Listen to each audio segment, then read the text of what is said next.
All right, I got some people. We're gonna ask some questions, and yeah, it's gonna be great. We're gonna learn some stuff. Hopefully.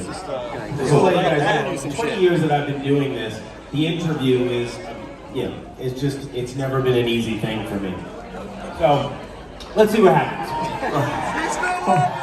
Yeah, let's see what happens. First up, what's your name? Where you from? I'm Adam. Hi, Claudio. I'm from Vancouver, Washington. Long flight, long travel here. Right on. Thank you for coming.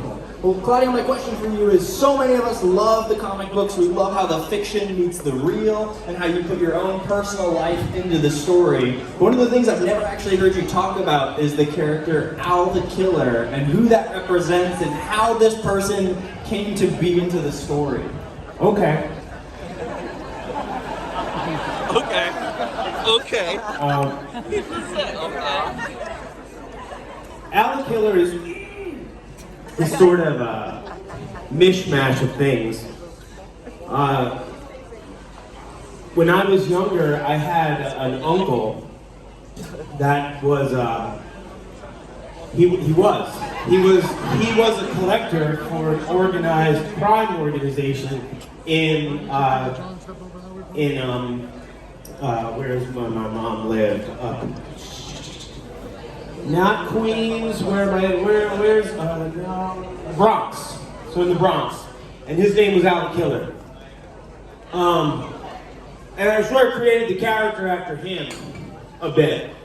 But the likeness of Al the Killer actually came from a painting that I saw in Germany at a club that Coheed was playing at. It just happened to be this graffiti on the wall that looked interesting to me. Of course, I modified it by adding the brain window with the help of Chris Burnham, the artist, on the In Keeping Secrets story arc. But for the most part, Al the Killer was that. He was actually my uncle. And a lot of the characters, like in the story, are very much mishmashes of real people. Or like, for example, Mayo Deftonwolf. Mayo Deftonwolf, the reason I took that name was because it was the dog my grandfather had.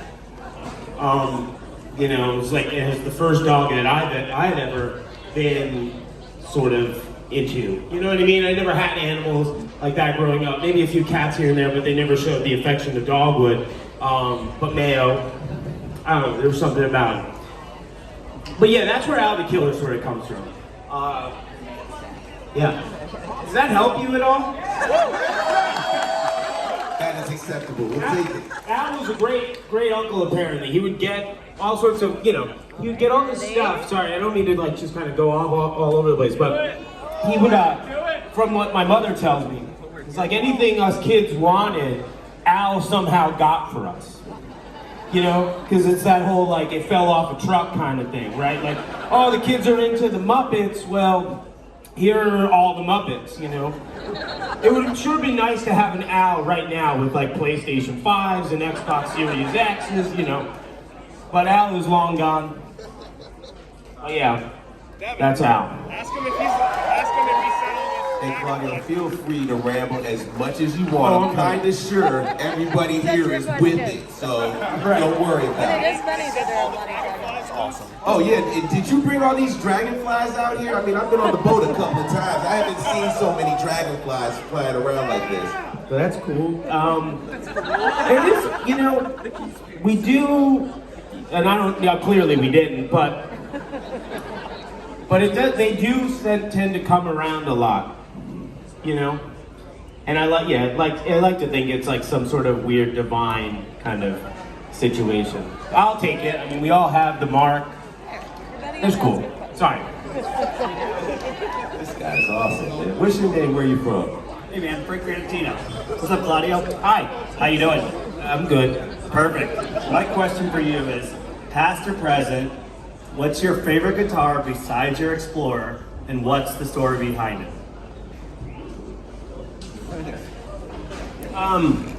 So I think it would have to be two.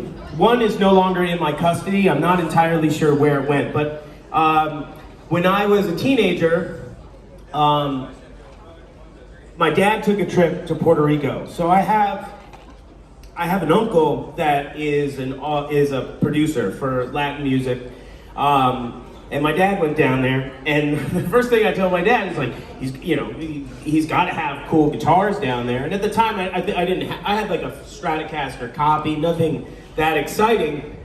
And so I just asked my dad, if he had, if he wanted to ask this uncle, if he had anything lying around that he'd throw my way, I'd be greatly appreciated. And so it was an Epiphone Les Paul. And I've had it for a while. We actually used it around the In Keeping Secrets era of the band, but from then on it somehow got lost. But I really kind of wish that was a guitar I still had. The other was my first official touring guitar, which is actually in the case somewhere, being displayed somewhere it's in the atrium. So it's a white SG Special. I bought that when Coheed first started touring in 2001. And I lost it actually. When the band played in Louisiana, I don't know if any of you guys know, and some of you might be guitar players, like there are things that are essential when you're in a band. And Coheed, it took us a long time to realize that. Things like strap locks, so your guitars don't fall off your body. Tuners, so the band is in tune and you're not annoying the audience with trying to do it in open air. But anyway, so I didn't have strap locks and this guitar falls off and I break the headstock, and at the time I didn't know you could repair these things. That's how green we were. So I kind of threw it in the van and I let it kind of sit. And when around the time of No World for Tomorrow, I had asked Mike Todd, I said, you still have that guitar that was sitting in the van? And he said no. But then one day, I get all of these hits on social media from you guys telling me that this white guitar, it looks very much like somebody bought a guitar of yours that they think may have been stolen. Because at one point we had this vandalization happen to our house, and I think everyone sort of thought that theft was involved. And so I looked, and sure enough, it was the guitar. Somehow it made its way to Chicago. And the reason I noticed is because if you look at if any of you are familiar with an SG, the two fins at the top, when you go look at this guitar, you'll see. And it's not just the sticker that's on the guitar. There's these cuts, like these hits, where the paint is chipped off, right at the top, right, before the neck meets the body. And I saw those hits and I was like, that's the guitar. That was the indicator. And so I made a trade with this young man in Chicago. I said, when I'm out in Chicago, I'd like to see the guitar. If there's something of ours that I could give you in return, I'd like to do that because, the guitar is valuable to me. It's got a history with the band, and I'm a bit of a hoarder when it comes to the shit that is related to the band. So yeah. And just a little side note, if you guys go to that atrium, I don't think it's in that one, but there's another case. Oh, no, that's the one. It is the one. Same one with the white guitar. There's a 4-track, well, it's technically a multi-track 8-track cassette deck. That is probably my favorite gift of all time. I still have it to this day. It doesn't work. The motors are burned out. But my dad gave that to me when I was in high school. And it's the most important thing I had ever gotten, because it's really what taught me how to write music. I'm not a skilled player in the sense that most are. I don't really understand theory. I just trial by error recorded things to tape and then had an objective sense when I got to listen back to it. Instead of me just playing it, it's like, well, okay, I can get a feeling from it as the player and being a part of the moment, but it's really about trying to separate myself from the music, and that was one way to do it, was to listen to it back. And so I still have that 4-track. Broken, but it's there if you want to take a look at it. Sorry, I'm all over the place. But those are the two guitars. It would be a Les Paul Epiphone copy and that Gibson SG Special in the case. Great answer. I gave him Mike Todd's bass. All right, what's your name? Where you from? Hi, Claudio. Hi. Oh, hi, Devin. So I guess I don't have to say my name, but I'm from Georgia now, moved from New York. But my question is about You're the Black Rainbow, and do you think that Mage Coven Marth's plan, the quest to mend the fence, would have actually worked, or would another mage like Wilhelm Ryan eventually try to take control again? This is a great question. At that moment, there was only one Willem Ryan. Time breeds greed. It's just going to happen. There's going to be a villain, of course. But at this stage, Ryan was the only one. Ryan was the oddity. Sure, because then there wouldn't have been a story, right? If it wasn't Willem Ryan, it would have been someone else. But to give you a little bit more depth to Willem Ryan, Devin. Willem Ryan, so before co-ed was co-ed, I used to work in a pet store. And I spent a shit ton of time cleaning fish tanks. Actually, I got the job through Travis's wife, Abby, who's actually on the ship. But I spent a whole lot of time cleaning these fish tanks. The fish tanks were brilliant blue, and that's, I think, what was sort of the inspiration behind the Keywork. And the Keywork was the last name of the guys that owned the shop. So I kind of homaged them. I just spent a whole lot of time in my own imagination. But Willem Ryan, and Devin, do you know this? Oh, you do. So, I'll try to pivot off of it then. But Willem Ryan, so for those of you who don't know, the guy that was a younger manager of the shop, his name was Will Ryan. And he said to me, he's like, if you ever make this a thing, I want to be the villain. So, he's the only guy that, humored me at that time, because, I was the guy that cleaned the fish tanks. So I said, yeah, why not? But his name was too plain, so I had to do something to it, so I just modified it a hair, so at least he felt the familiar and got to be the villain. So that was that, but, let's see, who would be the bad guy if it wasn't Willem Ryan? Well, now we have Vaxis, right? Now, Vaxis isn't the bad guy, but we do have villains that you'll see the relationships between them and Willem Ryan, and maybe they're the ones that inspired Willem Ryan. Because we always talk about, the mages that sort of came before. Maybe there was one before Willem Ryan. And I'm not saying that you're going to see mages in Vaxis, but maybe that's just kind of the interpretation of the people in that story, that they thought of them as, mages. You'll see, Devin. I'm sorry, I'm giving you what you already know. My apologies. No, thank you, Claudio. This is awesome. You got it, Devin. All right, come on up. Have another one. What's your name? Where you from? Hey, Claude. I'm Ari. I'm from Austin, Texas.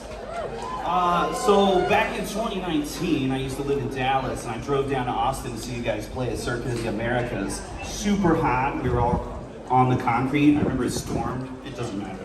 Anyways, during the middle of the show, you guys launched into the pavilion, and it seemed like you kind of connected with the crowd in a bit different way. So my question is basically, when you're in the middle of a show and you've played thousands of shows, do you still get any kind of emotional? Do you still feel that connection a lot, or how are you more technical during the shows? How's your experience? I mean, I think it has a lot to do with the energy of the audience.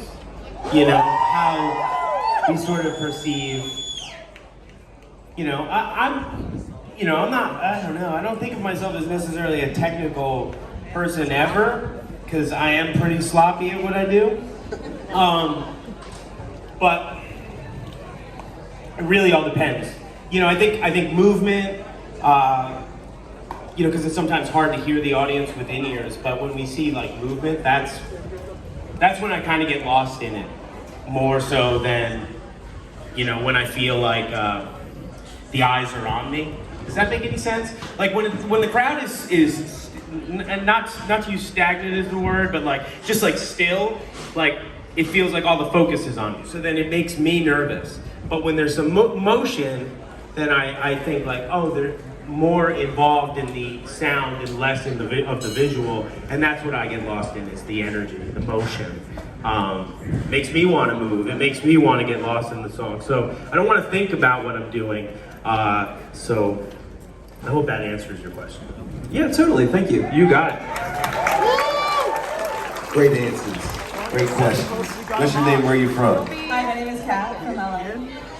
Okay. Hi. So at what point in your career did you feel that everything clicked in terms of the time and effort put in?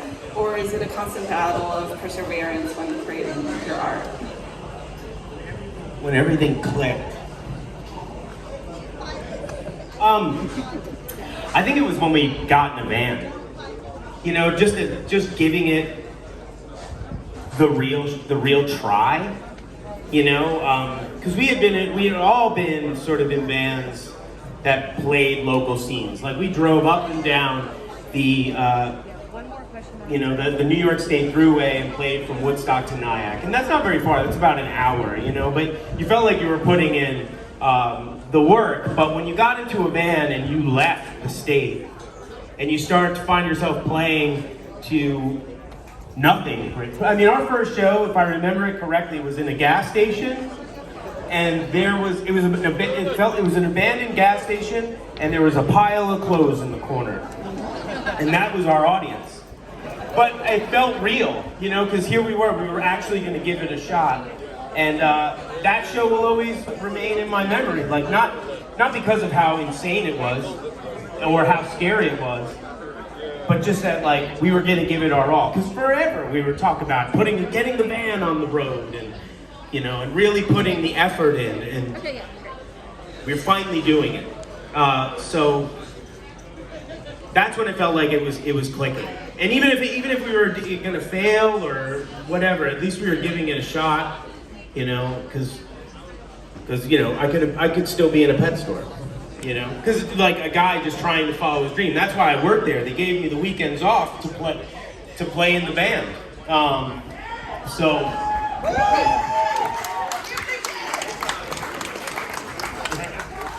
But yeah, that's when it felt like it clicked. I mean, you know, it really clicked when a major label was like, "Hey, you're doing something right. We'd like to sign you." And I'm like, "All right, we'll take the money and try to do this."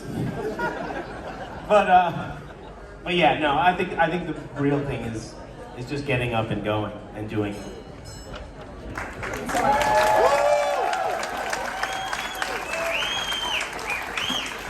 All right. Got a couple more. What's your name? Where you from? All right, what's up, Claudio? Hi, what's happening? I'm Alex Tambasio from the witch town of Salem, Massachusetts. Oh, right. Traffic's like Los Angeles, so just don't come. You're good. You can go like later. Go later. It's cool if you were thinking about it. Why? Is it because of the season?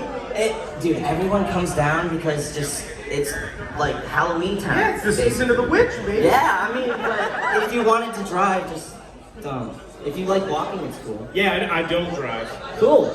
Well, anyway, I got the last two questions. My first one is, I wanted to know what the process is in making a character for the Amory storyline. I'm getting a little nervous. I am. No, it's okay. Anyway, do you tend to stick to the inspirations of media around you, or do you like come from your dreams, or do you just see a dude on the street and you're like, oh hey, he could be in the thing? Well, yeah, for going back to the Al question, you know, it was a little bit of personal, you know, somebody in my sort of atmosphere mixed with something I saw in the world. Most of the time, I think like the main characters, when I think of like, you know, Coheed and Cambria, you know, I always say that they kind of remind me of my mother and father, and sort of one of the reasons why my character is in there, is in that 5-story arc. It's because it was a story about my family. I mean, the Amory Wars is taken from the street I grew up on. I grew up on Amory Drive in Valley Cottage, New York. My parents talk about it all the time. There are people that come by and take pictures by the sign. They steal the sign. So, you know, a lot of that was, especially that story arc is, I think, driven by my experience in my adolescence, you know, going into my, you know, young adulthood. You know, me as the you know, trying to find my way as an individual and not necessarily becoming a hero, just becoming a man. You know, with the adversity of like the things that my parents may have faced or I had, you know, I just take stuff and like figure out a way to make it complicated and fit into a science fiction. I think Vaxis, when I think of the new story, you know, I definitely see myself more as Creature. I see my wife as Sister Spider, you know. This is more a story about myself as a man. And that's really what kind of drives those sorts of characters. Everything else is kind of, you know, put in place because of the trials that we have to face and try to overcome, and that's pretty much it. You know, I'm trying to think of a character in particular right now within the new story arc and who they sort of remind me of. Colossus! Oh, Colossus? It's a good question. I don't know. I have to. I don't know. Sandra, do you know? Who's Colossus? No, but I don't know. People are there, and it doesn't necessarily have to be somebody. You know, it doesn't have to be a direct like copy of. Oh, Colossus is just a reimagined version of my brother. That's not at all it. You know, so. It's sometimes just bits and pieces of things, and it doesn't necessarily have to be someone. You know, so yeah, that's pretty much it. Sweet. And the final question. Right on. So, I've always wondered this for like the last 13 or 14 years I've been in you guys. Who's your favorite Pokemon? Now we're getting to it. You know, to be honest, I'm not too familiar with Pokemon. I mean, the most familiar I am is I had a yellow Game Boy with that had Pikachu on it. Yeah, that was about it. That's as far as I got. I mean, I don't really know too much about Pokemon. Well, there's some homework.